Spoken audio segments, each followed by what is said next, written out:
It is still Saturday, January 31st, and it's still 179 days to the National. We're doing double recording. We're going back to back like MJ before I was born. Anyway, I'm Mike at 15 Iowa on Instagram. And I'm still Joe, still JP3 Cards, and still on Hobby Socials.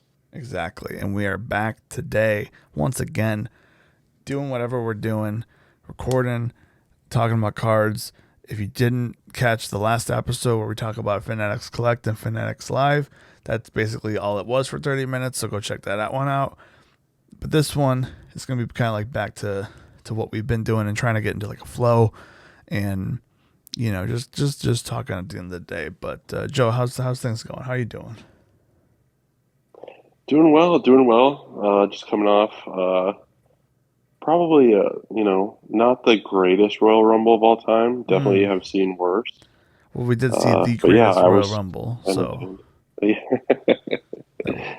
Also in Saudi Arabia, I believe, if I'm not mistaken. dang, we're starting off hot on this show, aren't we? We're We're starting we've off been, hot. we're warmed up. We're warmed up. But that's how you're doing because like the Rumble just happened, so it's on the It is what mind. it is. It is fresh on the How mind. how are you doing? Hey man, thanks for asking. I'm doing wonderful because, a couple weeks ago I said, Joe, you asked me if I bought anything this week, and I said, Joe, I will let you know when I buy something. Okay, well, Joe, I have bought something. I have bought multiple things on various platforms. Like I said previously about the Fanatics Collect thing, bought some on there, bought some on eBay, bought some on ComC.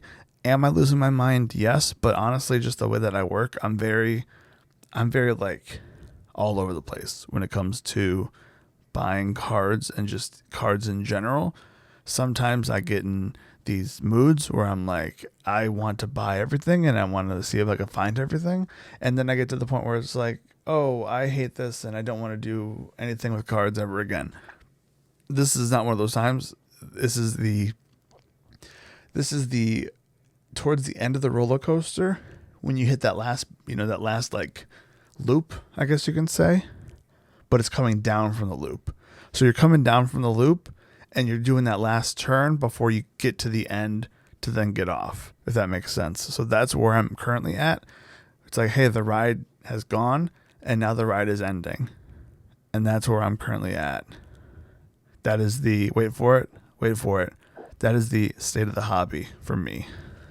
Yeah, so for those who don't know Mike on a more personal level, I would categorize him as very, very bipolar on the hobby. And what he just described as like a roller coaster and it having its ebbs and flows and kind of, coming to, you come off that last kind of loop and you're kind of coming around the corner and, preparing for it to all kind of just come to a stop.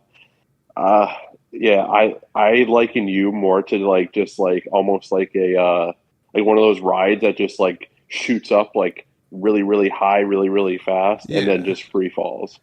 That I'd say Uh, that's I pretty feel accurate. I ebb and flow a little bit more.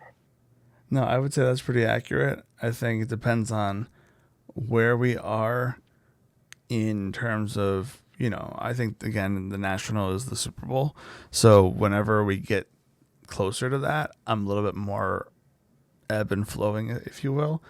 But yeah, I'm that one ride that I think it's the fastest ride ever. I don't remember where it was. I think there's one. I mean, nowadays there's all over the place, but yeah, it just shoots all the way up and then goes down, and that's pretty much how I am. And the ride up is great, and then you get to the top and you're like, oh my god, all that money, but that's like, oh, we're going down anyway, so it's fine. I don't need to buy anything anymore. And honestly, my problem is anytime I think about eBay, I'm very weird when it comes to this because I don't always have the eBay app downloaded.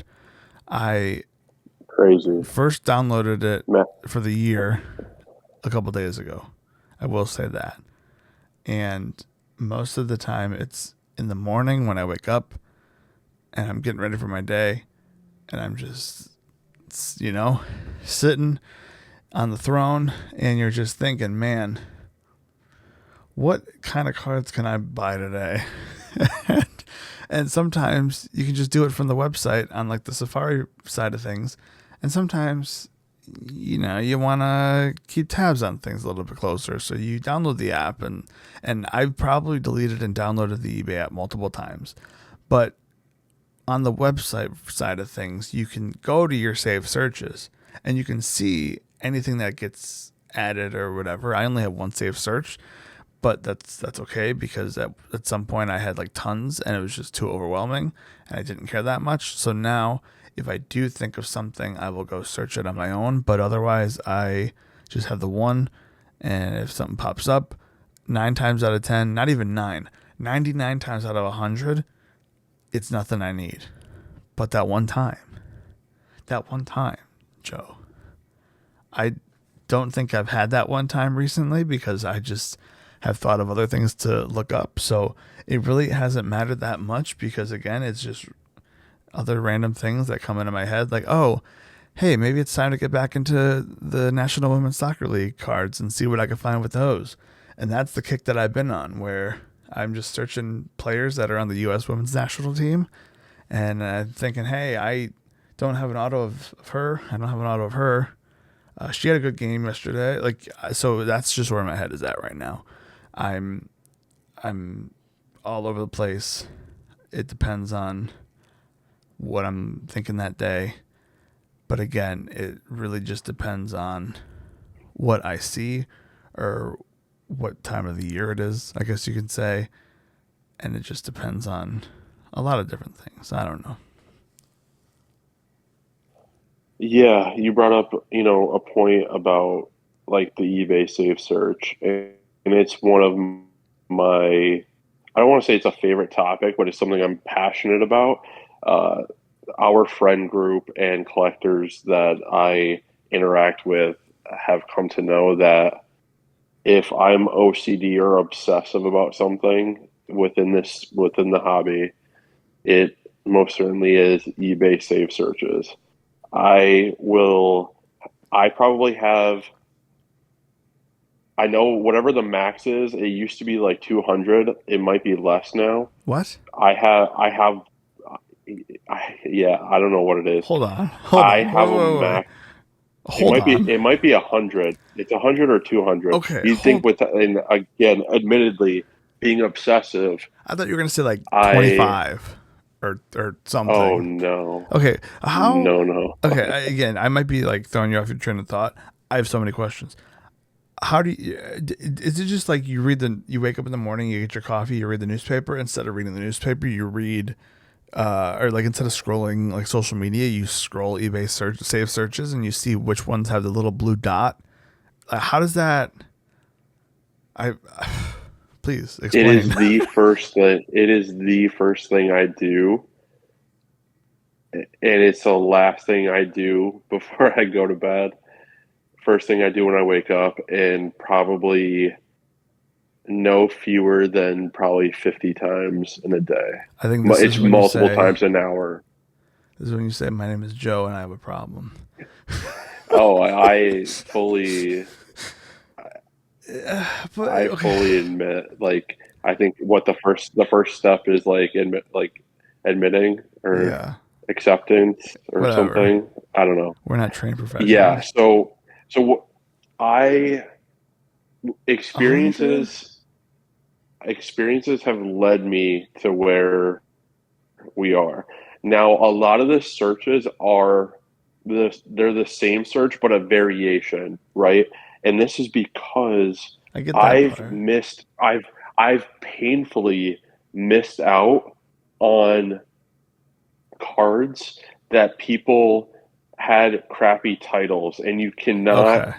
expect the seller to do justice by their listing and listing it appropriately. So you have to get very broad, very generic, and then I also get very specific.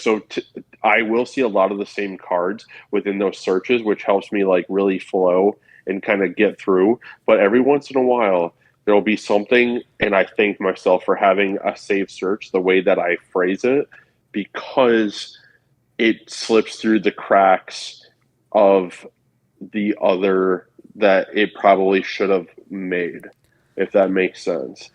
Now, with that being said, it is a lot. It is a lot to go through, but because I have that pain and I don't like forget these things, I have to operate the way I operate. And a lot of the stuff that I chase and that I collect, some of it, I may only get one shot at it, or if it comes up again and it gets into like the flipper vortex or something, it's going to be at a premium. So that's why I'm obsessive about searching the way that I do.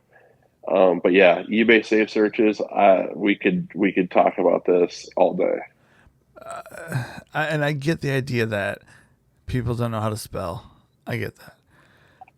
Because one time I think I was just on eBay and I searched random things. I think I searched WWE Topps Chrome and I hit enter and I saw like a John Cena 5 Timers Club Gold for $20 or something. And it literally, the title was just WWE Topps Chrome Gold. And that was it. There was no John Cena. There was no there was nothing. So I do understand that people are very weird and you try to find those weird listings that then help you get it for cheaper or whatever. But I just, have you ever missed something because you have so many saved searches? You can't read them all? I don't. I don't think so because I do such a good job of going through them. If I missed it, it's just because I happen to miss it in between checking. And, if it's something desirable at like a really decent price, it'll get gobbled up pretty quick. So do, If I could, I would, if eBay could ever like ping me, and it obviously ping way too much. yeah. It'd be like a real. It's probably for the best. It's something that I want, but I don't need, and I certainly don't need. But if we could get like a notification system of like certain searches, that would help calm like my not my nerves, but like my angst or anxiety that might Yeah. come from like the FOMO. Like, oh my gosh, like I wonder what's on there right now. Am I missing something? Did something get listed that somebody else is going to grab? Are they going to collect it? Are they going to keep it? Are they just going to like they see that it got listed for a really good price? Are they going to like double the price? I could have had it at half price, So You know, those are the thoughts that run like 100 miles an hour through my head. this is how I was in 2020 and 2021 when we would go store to store. And again, we talked about this before where, you would eventually sell the stuff. I would open the stuff like a fool. And, I would be like, oh, it's 6 o'clock. It's 6:01. I saw some guy with shorts and, a sweatshirt and a baseball hat walk in. Like, is he going to look at the cards, the aisle? What's going to be there? What if Prism 2020 football is there? So I get that because I have experienced that with other things. But honestly, I don't know if I've experienced that with cards in a long time. And I don't know where I was going with that, but I just can't imagine 100 something saved searches. And okay. Last question about the save searches. Let's say it's like 11 o'clock. I don't know. Maybe you're standing up from your desk for the day. You just kind of get a little stretch in. Maybe you use the bathroom or something. Do you, I guess, like how many blue dots are lit up at that point? Are they like filled, or is it just, well, I checked it 2 hours ago, so 2 hours later there's only like a couple, or maybe there's a lot? Like on average, how many are you seeing every time you open it up? Like, so I don't know how many safe searches I have, or we can Google that real quick. Live time, great for podcast material. I mean, I think Uh, honestly, the next time we're at a show together, I need to see, like, I just need you to scroll through your save searches. I think we need to dissect this. I think we need to get to the bottom of this. I think we need to piece it one by one and see this, because honestly, again, I attribute everything to 2010 YouTube. In 2010 YouTube, the the tags on the video, those were very specific. You needed to have every single you would put every single thing because you want to get all the attention and all the eyes. Anytime anyone searches anything, you wanted people to see your video. So I need to see, like, there's a science behind this that you have created There is. that I think There can be is, spread to yeah. other people. You know what I mean? I need to Yeah. see this for myself. Yeah. So to be as transparent as possible, I just Googled eBay Safe Search Max Amount, and the AI overview that everyone loves from Google Mm. says eBay generally limits users to between 100 and 200 safe searches and safe sellers. So now I scroll down a little bit, and there's a Reddit. This is breaking news live to me, to anybody who cares, I guess, or that didn't realize this. Somebody on Reddit said they just realized that safe searches is no longer capped at 200. I will test this. I will be testing this later. I won't take up any more time now. But to answer your question, if I and by the way, one of the greatest things they ever did with safe searches is they used to just be alphabetical order, or you could put them in alphabetical order, or in order of like when you added them. So like Okay. chronologically almost. Now they've added pinned save searches. So your main ones that you want would, which for me, I keep a top 20. I have 20 pinned, and I can, like right now, for example, there's none. But if I were, because I just went through them. But if now that I refresh, of the 20, 8 are already blue dotted. Okay. Go to one of the blue dots. You don't have to say what the safe Mhm. search is, but let me know how many cards are new to you in that safe search thing. Is it just one or is it like a couple? On this one, it's 4. Okay, that's crazy. On the next one, it's 1. Okay. On the next one, it's 1. And on this one, it's 2. Do you ever save sellers? Yes. Okay. Do you ever look through the save sellers, or is it more just, hey, I want to check them out occasionally. I'll just go see what's there, or is it like, no, if this person posts XYZ card, I want to be ready. Yeah. So a little bit of both. The reason behind that is in case something happens to slip through my save search. And a lot of this stuff, to be honest, some of my save searches, like I have a generic just one of one search. I just want to, like, sometimes I just want to see one of ones. And I want to see, like, I want to get inspired, even if it's not, like, obviously 99.999% of them aren't going to be for me. They might be for somebody I know. They might be for somebody, or just something that I find intriguing. Yeah. I'll throw a watch on it, and it helps me kind of like understand and see like where the market's at in kind of live time, and being able to watch it and see like what things go for. That's another thing too, like watched items. And Oh, let me talk about they're watch items. they're there's there's a limit, and that really sucks. Wait, is there I actually? don't understand. Yeah, I don't understand why there's a limit on watched items. Like that seems like totally counterintuitive to what you should be able to do. It might be like an algorithm thing, because I think the more an item gets watched, it's almost like more likes on Yeah. Instagram.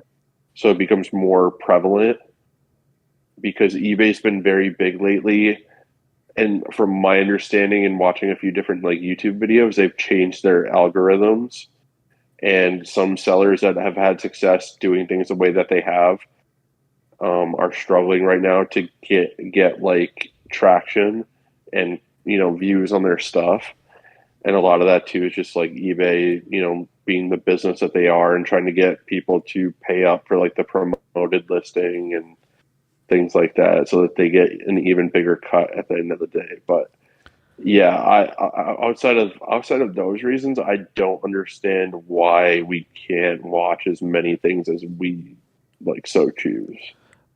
So while we're on the topic of watch, I think this is just going to be the podcast. This is just the show today. Like, okay, Yep. the when it comes to watch items, there's two avenues I want to go down here. One, so lately I've been doing a lot of just buying it now, like just buy it now. It's not even like sending offers. Partly because I don't have like my payment information saved, so I can't send offers to people on eBay because that's the past couple of years. But that's besides the point. So I've just been using Apple Pay just because it's easier. Anyway, there's no better feeling than seeing a card that pops up. Maybe it's new, maybe it's a couple of weeks old or whatever, and seeing that 13 people have it on their watch list and just hitting buy it now. No better feeling because then it's like, hey, I know all those people are going to get an email saying, hey, guess what? You missed out on this, but how about these cards that aren't the same, but hey, we're going to promote them anyway. And there's no better feeling than just, oof, that's mine now. I just pick it out of the bunch. Literally the claw from Toy Story. Like that's mine now. No better feeling than that because you see that. And I don't know how legit those numbers are, but at the end of the day, it's all like a mental game. And if it's fake, then it is what it is. If it's real, then sorry to those 13 people. The card's mine now. The other thing I want to say is whenever I watch a card, I would say most of the time I'm watching the card because I want the seller to send me an offer. And I realize that's crazy, but I think that's more common now than ever. That's not crazy at all. Okay. Not crazy at all. Because I don't want to send the first offer because, again, don't have my stuff set up because I don't want to. Anyway, so I will watch it. And I would say, again, maybe like 7 times out of 10, I'll get an email within the first 30 minutes, hour, couple hours that says, hey, remember that card that you looked at $50? Well, guess what? Now it's $40. And, or it'll be like, hey, this, buy this at a nice price or whatever, like the stock message is.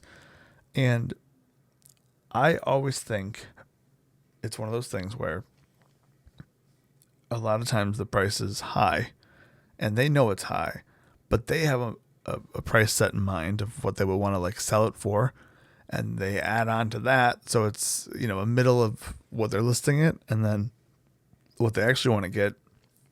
So in my head, I just want to show interest in it, and from there, again, because of the way that I am, I don't necessarily need that card. If I need the card, then I'm just going to buy it now, or I'm going to actually go through the process of sending an offer. But most of the time it's just, hey, let's throw this up there, put it on the watch list, maybe forget about it for a couple of days. If I get an offer from the seller, wonderful, we'll see where it's at and we'll work from there. If not, then hey, I'll just delete it from the watch list and I'll move on to the next one. And honestly, that's probably Let the them make the biggest first move. thing is the sellers can now send you the offer. So could you imagine? Okay, think about this at like a card show. If you walk up to a table, you see a card for $100, and they're like, "I'll do 75." It's like, well, hold on, I wasn't ready for this. But all right, now that you say that, how about 50? Or you know what I mean? Like, oh, sure, I'll take it at 75. Like that would be. I mean, I guess that probably happens sometimes, right? I don't know Yeah, I anymore, mean, but for sure. I'm a big watch list guy. I'm a more of a watch list guy than I am a safe searches guy. I'll say that. Yeah, equally both. And yeah, I can't emphasize enough as someone who, spends way too much time on eBay if that already hasn't been established. The whole strategy of watching an item to let the seller make the first move, if it's something that you're confident, may not get bought up right away, that really, is because the seller has all the leverage, right? Or most of it.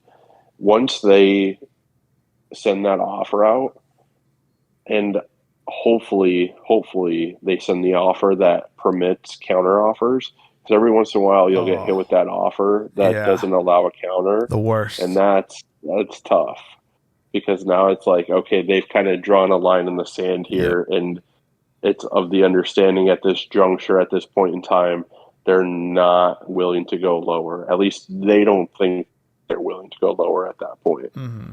And that is, if it's a card I want, I've I'll send a message, and something along the lines of like, hey, appreciate the offer, trying to be at this, you know if it's something that works for you, let me know. And I'm like the king of if not, no worries, because it's kind of like it leaves them kind of like, okay, like he wants it at this, but he's also showing that if he doesn't get it at the price he wants, then he's not that pressed about it.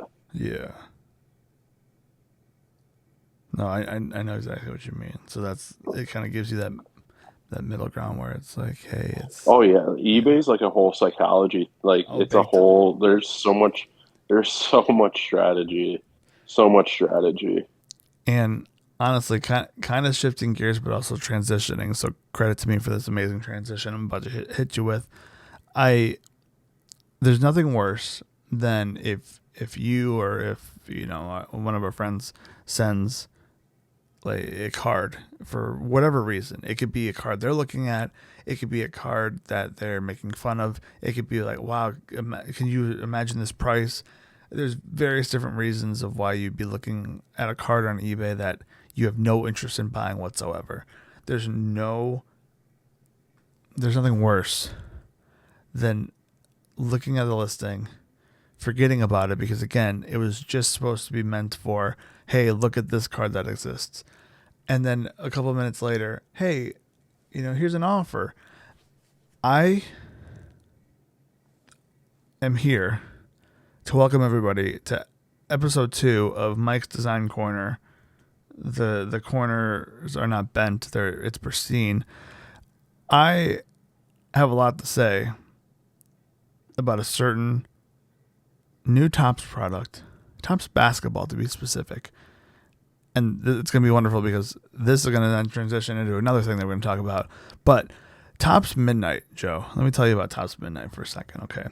So it was brought to my attention that Topps Midnight Basketball was a thing last year when they didn't have the logos. You remember when they were like, hey, we want to make money because of Wemby and let's do everything with no logos? Yeah, great idea, Topps. Love that.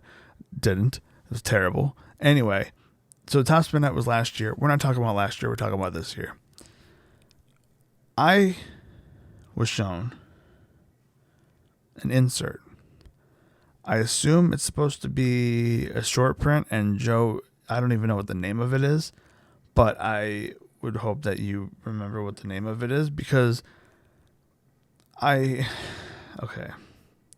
let me just say, I know that coming up with new concepts for inserts and for designs for trading cards, I know it can't be easy because I could only imagine what a design brainstorming meeting would be like for Topps or Panini.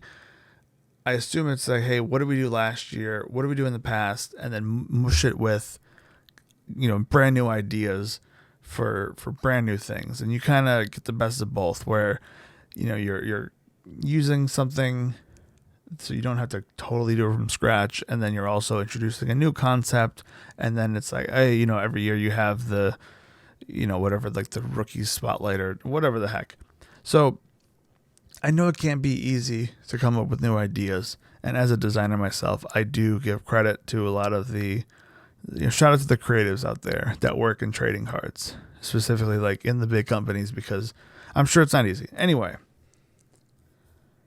this set that again I can't think of the name of right now. So Joe, if you remember what the insert was called, now would be the time to. Uh, I can cut you're, this part. this is going back to The the gradient one. Twilight. Is that what it is? Twilight? Like the movie? Yeah, We could do a whole The podcast one that on where those it's like movies. half Yeah. black, Okay. like half blacked out. Yes, sir. That's what it is. Twilight. Topps Midnight Twilight. Apparently, it's a short print. I don't believe that because it's trash. Let me tell you about this card. The intention was there. The concept was there. Execution. I mean, you know when people would say like, "Oh, you get an F minus." Well, you really can't get an F minus because an F is already failing. I mean, they got like an F minus and then some. They got to see the teacher after class. This is how bad the execution of this was, because here's the thing. If you're going to do this, there's multiple things that I would recommend. Topps, if you're listening, we know that you are. Maybe zoom in the picture. Don't have it be a live shot on the court. Have it be a studio shot. But have this in mind when you're taking the pictures. And I know that can't be easy because, again, you're using stock photography. And I get it. You probably get it from the teams. And there's probably legal things that the teams and the photos. I totally get that. But these are so bad because the gradient, the one of Dylan Harper, the rookie from the Spurs, it's covering, I feel like, more than half of his face. You can't even make out his nose. That's how bad it is. And again, this might be one of those inserts that I just need to see in person. Maybe I see it in person and it looks a heck of a lot better. I don't know. But seeing it online and seeing the mock-ups for it on the, like the checklists and whatever, it's trash.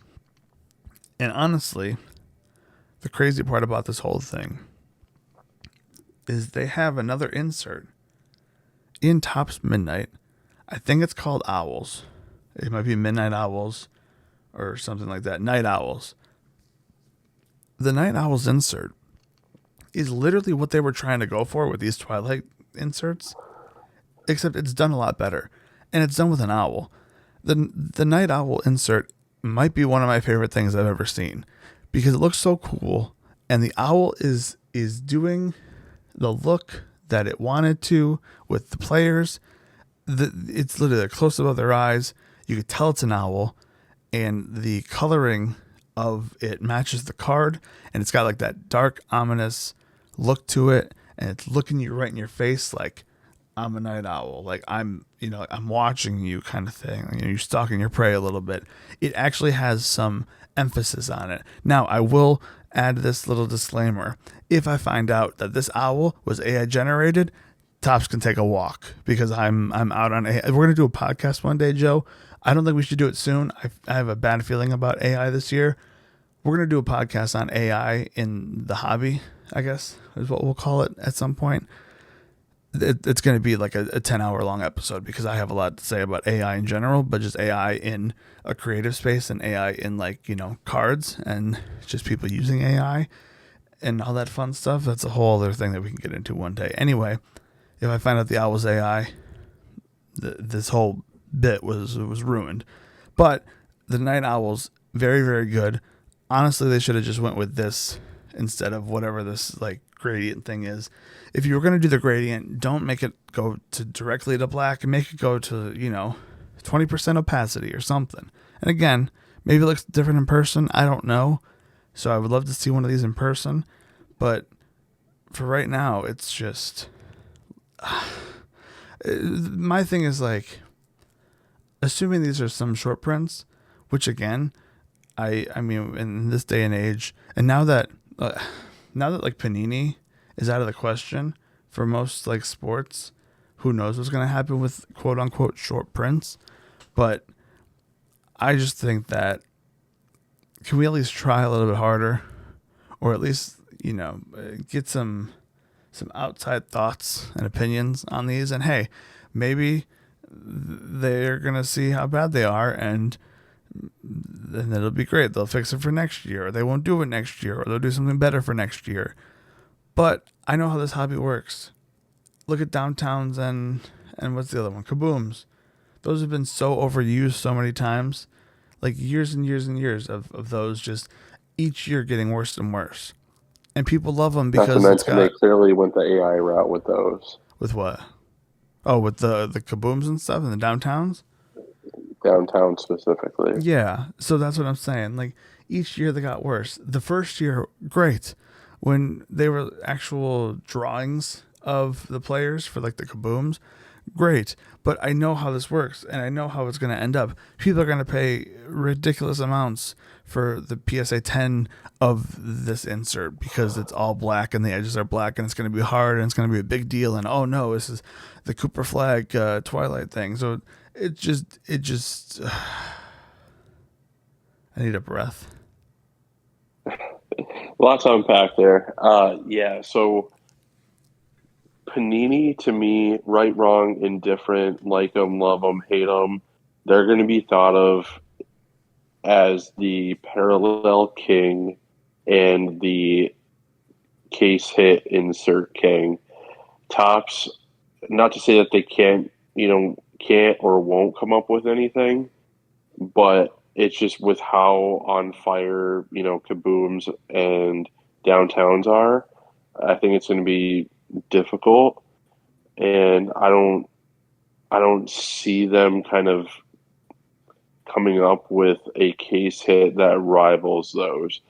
I am not a case hit person myself. I don't think they're like, I think it's the epitome of false scarcity.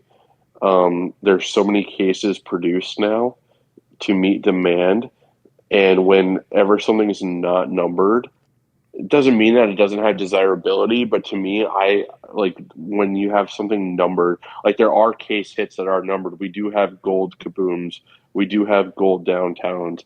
Those have way more appeal to me because it's a parallels that are a staple of Panini, and that separate themselves just from the base that you have no idea really how many are printed, and everybody will tell you, it's ultra scarce. I mean, that's even part of like their lingo on packaging, like look for the ultra scarce color wheel or like whatever.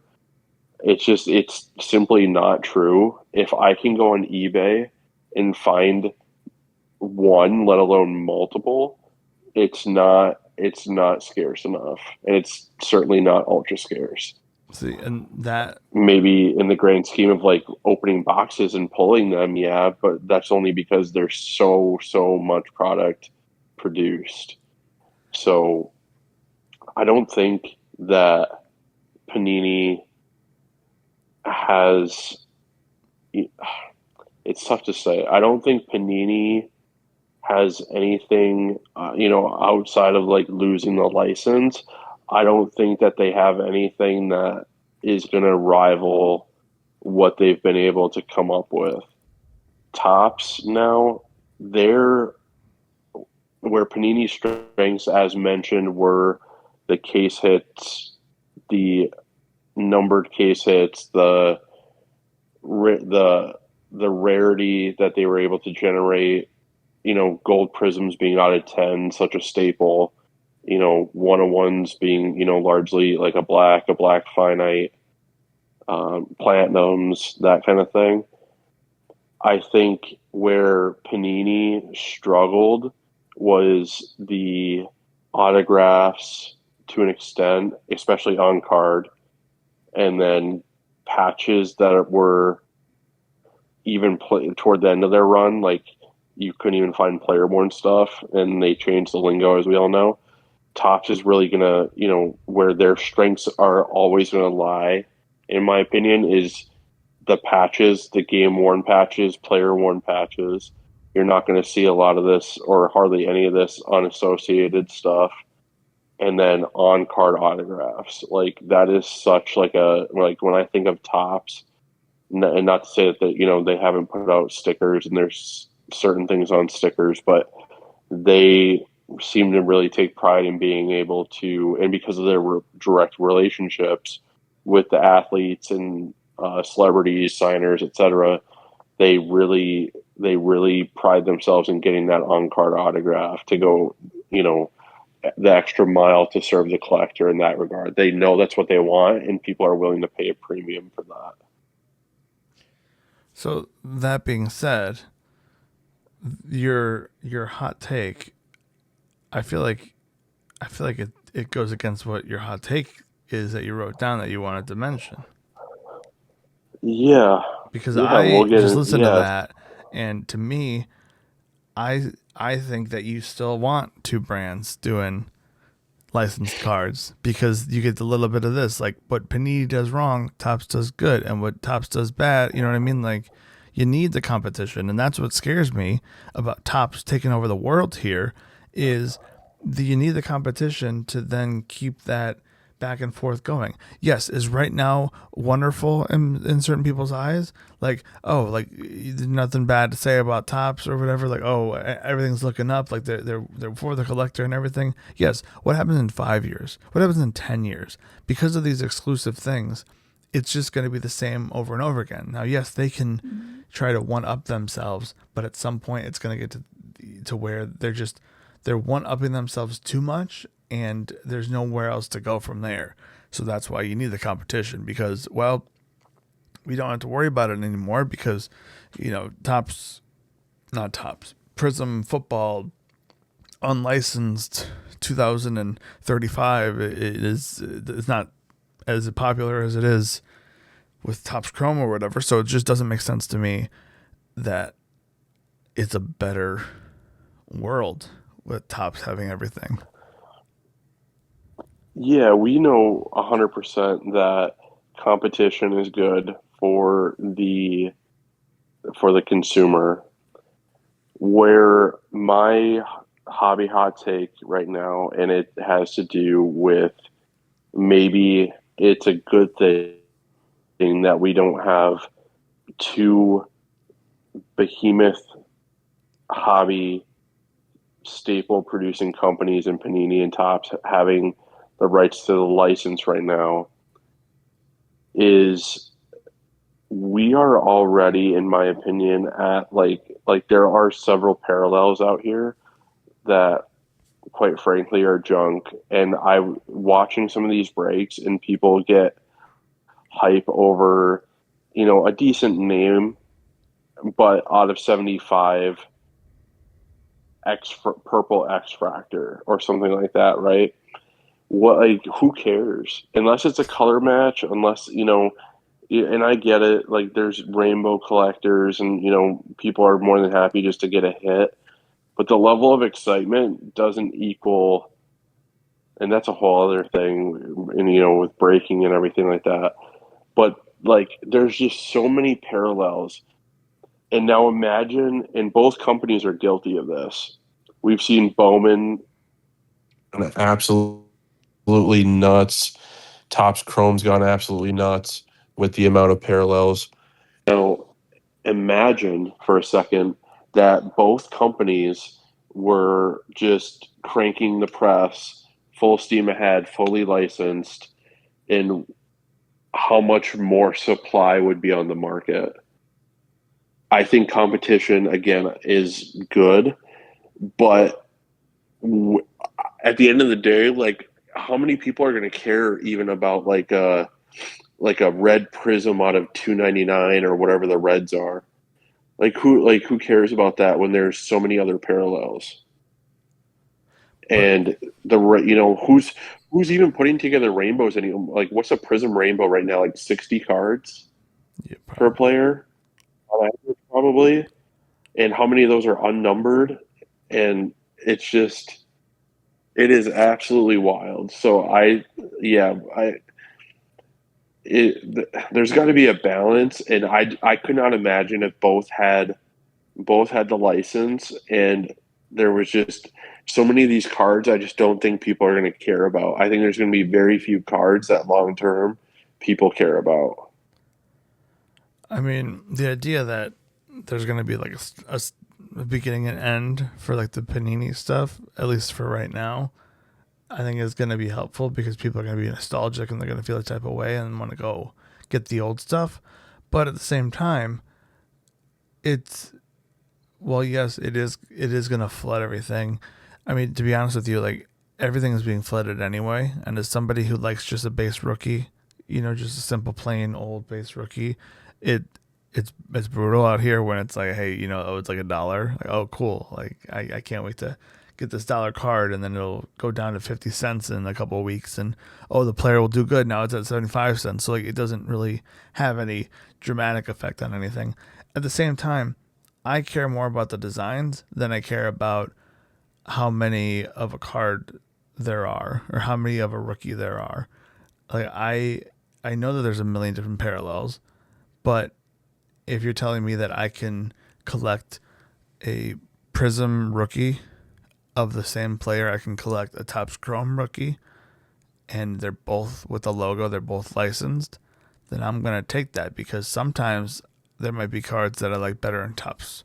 Sometimes there might be better cards I like on Panini. So it's like, depending on what it is, to have that option of like, hey, maybe I want an NTRPA, or hey, maybe I want a whatever the heck Topps comes up with, like with whatever their RPA, their patches and their autos and whatever are going to be called. I think it still is better to have the option to pick the two. Well, yes, you're going to have multiple more, like you're going to have more rookies and more versions of the same player in different sets. I still think it's better than having just one, like just having the Topps Chrome rookie or just having the Prism rookie. I'd rather have both. I mean, I think back to, pre 2015 when Topps and Panini both had the licenses. It's like, I look back on that, and if I want a Travis Kelce rookie from whatever 2013, maybe I want a Panini one. Oh, well, that Panini one's too expensive. Let me come over at the Topps thing. Okay, well, the PSA 10 is expensive. So let me look at, a like a not as important Panini product. I like having the ability to go back and forth. And that is now gone for the foreseeable future. And that's the biggest problem. I liked having a Topps Chrome rookie of, whatever player, and then going over here and getting a rated rookie. So that's now gone. And I get it. It would have, flooding the market and having the print runs be high. But maybe then that gives the companies the ability to kind of promote themselves against their competitor versus just, hey, everybody gets something. Hey, we have 15 different parallels. Okay, well, why don't you just focus on the main ones, and then people will be more interested to search for those main ones, search for those golds numbered to 50, instead of now there's a yellow numbered to 75, and there's a gold wave, and there's a gold shimmer, and it's both sides. So it's not one or the other doing this. It's just, I would rather have the option to choose between one or the other than I have going forward, where it's like, when Kansas players go into the NBA, I'm not going to have a Prism rookie to look for. I'm just going to have Topps Chrome. I'm just going to have Topps, Inception or whatever. And it's like, I'm not going to get that privilege of having both. So I would rather have both than have one or the other. Going against what you're saying. Yeah, no, 100%. And I totally like you're looking at it through the lens like, and rightfully so, probably even more so than I am, of like a collector collecting just for the sake of collecting. And I guess my concern is, like, let's say Topps Chrome comes out, for like in a world where both had the license. Let's say Topps Chrome comes out and the rookies are at X amount, and then the Prism comes out after. And how burned are those people going to be once all that stuff like died? Once it's like anything. Like, it always, when it first comes out, it's always the most expensive point typically. But there would be just so much more supply. And I realize you understand that. It's just, for me, like, it's probably based on like where we're heading. It's almost, and what each company is doing to meet, probably overly meet demand to an extent. There's probably not a healthy amount of room for people that, you know, view this as more than just collecting and being afforded the ability of options when it comes to collecting. Honestly, that's my biggest problem with the hobby these days. And I say this a lot, and honestly, kind of like winding down here. My problem with the hobby is I feel like ever since 2020, the hobby is more of a name for a business, and it's more of the business than it is the hobby. It doesn't feel like a hobby in a lot of senses anymore. When you go to shows, it doesn't feel like the hobby anymore. It just feels like a business with transactions. And each card show I go to, it Very feels more and monetary. more like that, and there's just more money behind it. And I get it, money rules the world, right? But you can't call this a hobby when people are worried about, oh, I need to sell this card or else. It's like, okay, well, what were you doing before? It's like, I'm sorry that you're, trying to find penny cards and selling them for dollars just to, to make some money. Like that's, it should have been a fun thing from the beginning, but so many people came into this just as a way to make money, and there was no collecting background that kind of ruined things for everybody.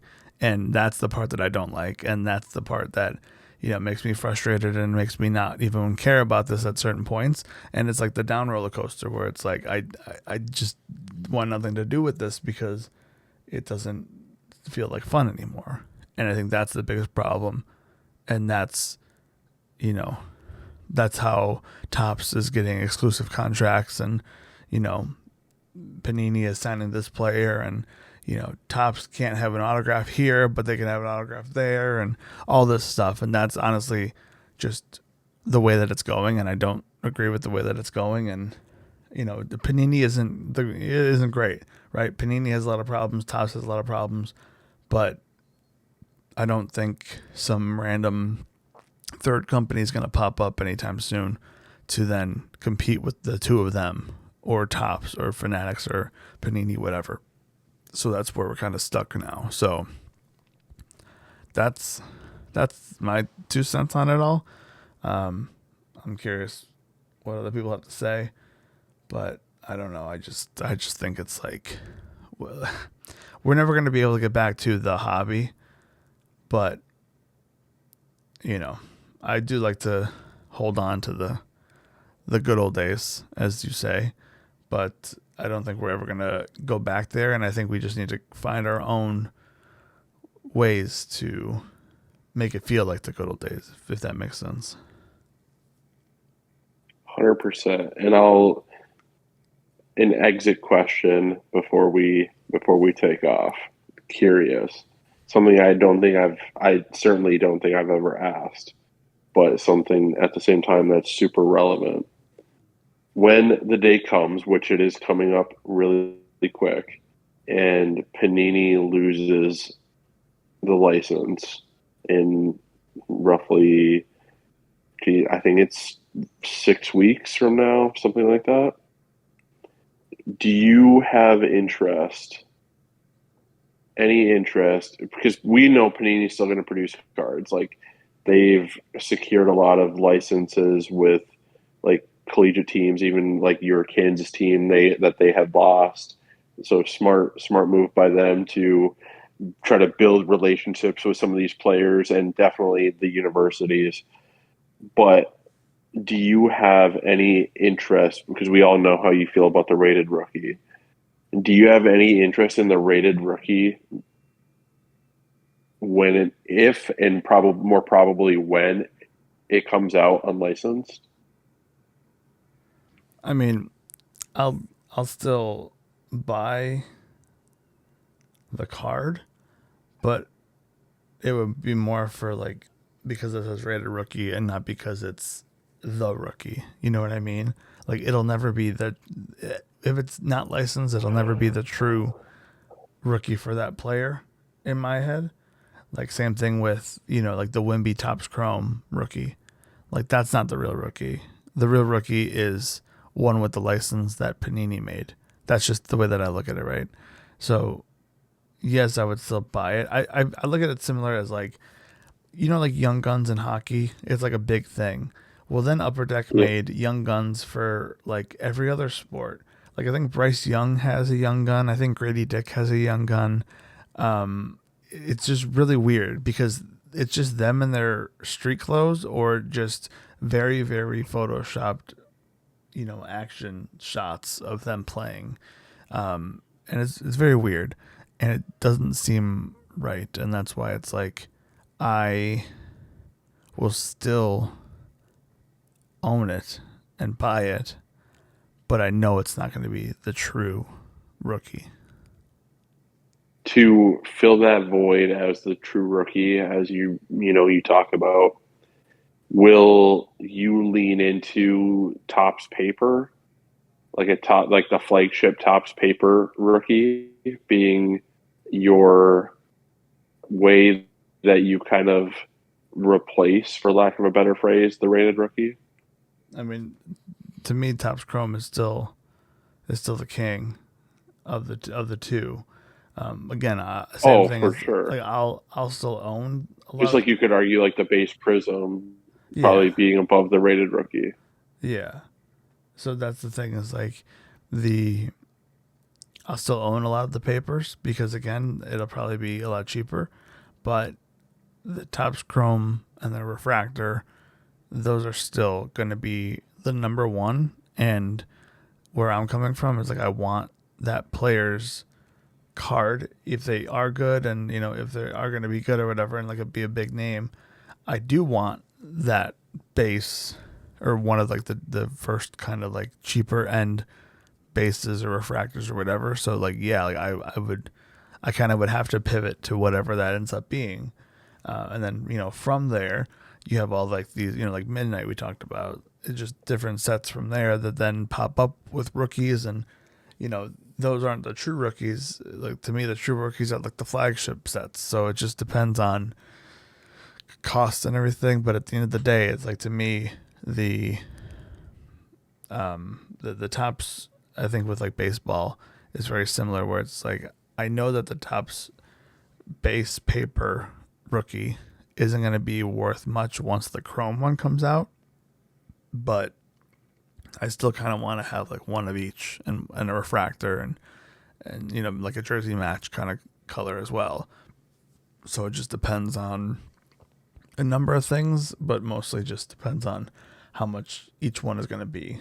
Like with Cooper Flag, like I don't really collect Cooper Flag, but I was able to like pull one of his Topps Chrome base rookies. Cool, I got one now.